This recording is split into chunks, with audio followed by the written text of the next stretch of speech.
राजधानी कोर्ट में अरविंद केजरीवाल की पेशी हुई। ईडी की तरफ से तमाम तरह दलीलें रखी गई, तो वहीं अरविंद केजरीवाल ने भी अपना पक्ष खुद रखा और गिरफ्तारी को लेकर सवाल उठाए। तो वहीं आपको बताते चलें कि ईडी की तरफ से 7 दिन की रिमांड मांगी गई है और दिल्ली की राजधानी कोर्ट ने केजरीवाल की रिमांड पर फैसला महफूज रख लिया है।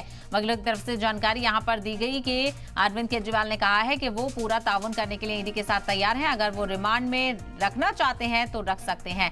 तो दिल्ली की राजधानी कोर्ट ने केजरीवाल की रिमांड पर फैसला महफूज रख लिया है। वाज़ेह हो कि ईडी ने कोर्ट से केजरीवाल की 7 दिन की रिमांड मांगी है, तो वहीं अपना पक्ष भी केजरीवाल खुद रखते हुए यहां पर नजर आए।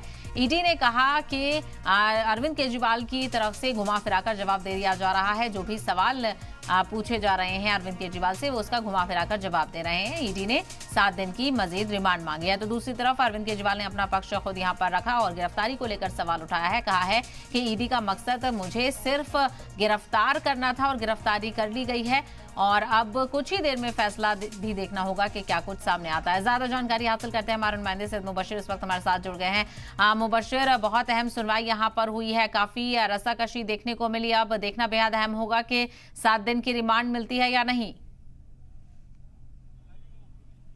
और बिल्कुल शाहबाज, देखिए दोनों तरफ की जो दलीलें थी वो तकरीबन पूरी हो चुकी है। आज पहली बार ऐसा हुआ कि जब अरविंद केजरीवाल खुद उन्होंने अपनी दलील पेश की और साफ तौर पर कोर्ट में कहा कि मैं कुछ बोलना चाहता हूं, तो कोर्ट ने इजाज़त दी और साफ तौर उन्होंने सारी चीज़ें इल्ज़ाम जो थे वो सिरे से खारिज किए। मैं कुछ पॉइंटर्स है जो हम आपको बताने की कोशिश कर रहा हूँ, जिसमें कहा केजरीवाल ने ये कहा कि ईडी के अधिकारियों कर्मचारियों को धन्यवाद देना चाहता हूँ जिन्होंने सहयोग किया। दूसरी चीज़, 22 अगस्त 2022 को ईडी ने ECIR दर्ज किया, मुझको गिरफ्तार किया गया, मुझ पर कोर्ट में कोई दोष नहीं साबित कर पाए, यानी कोर्ट में दोषी नहीं ठहराएगा, कोर्ट ने दोषी नहीं ठहराया। एक मेन चीज थी, ईडी अब तक 31,000 के दस्तावेज जो है वो पेश कर चुकी है, जमा कर चुके हैं। सिर्फ 4 बयान में जिक्र आता है, यानी 31,000 पेज की एक चार्जशीट कह लीजिए या सबूत के तौर पर कह लीजिए, अपनी डिटेल्स कह लीजिए, कोर्ट के सामने पेश कर चुके हैं, लेकिन सिर्फ 4 पेजों में अरविंद केजरीवाल का नाम आता है। तो ये कोई ग्राउंड नहीं बनता गिरफ्तारी का, पहली चीज।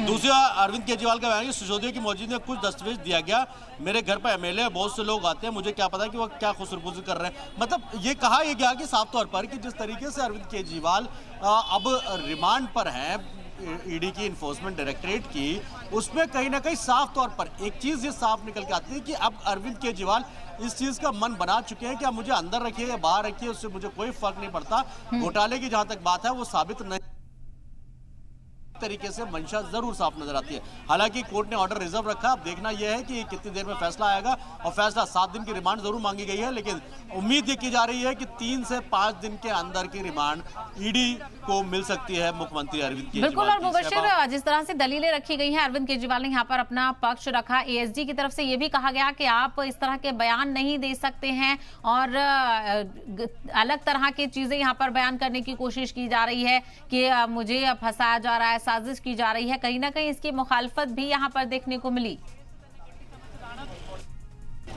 बिल्कुल शाहबाज, देखिए मुखालफत इसकी जरूर देखने को मिलेगी और आगे भी मिलती रहेगी। वजह उसके पीछे की यह है, जिस तरीके से आरोप लगाया गया उसमें कहा गया, जिस तरीके से चाहे वो मंगतू की बात हो, चाहे वो दूसरे जो गवाह हैं उनकी बात हो, कहा सीधे तौर पर कि 50-50, 60-60